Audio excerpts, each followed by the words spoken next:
Ndapera moyo. Hey. Ha. Ndakusuwa Iwe, uzoti nini? Sasa kwa shida chagawo.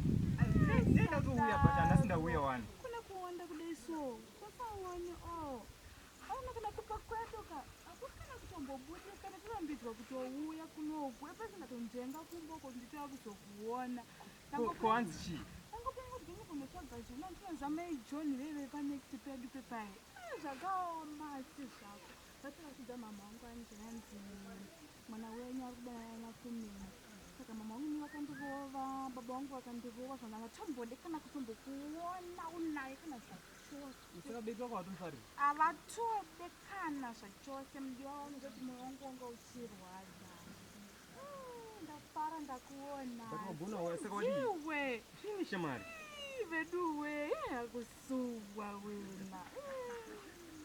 But wagona uya shamari. Sure. Serious. Unazaka. Ndagara ndichingochema kuti mudiwa wangu ndichamuona. Ndafara nhasi ndakuona mudiwa wangu. Mwana wangu wafara unoziva. Wagona uya. Wakazoita sei nezve zvebhora kanu aone apa pana 3 months papa nechitoenda kunze kwenyika ndoimwe nyaya ndanditokudza serious imwe nyaya ndanditokudza ndati mani pangu ndimudi wangu asingazivi ndokufunga uda kukubira mbudzi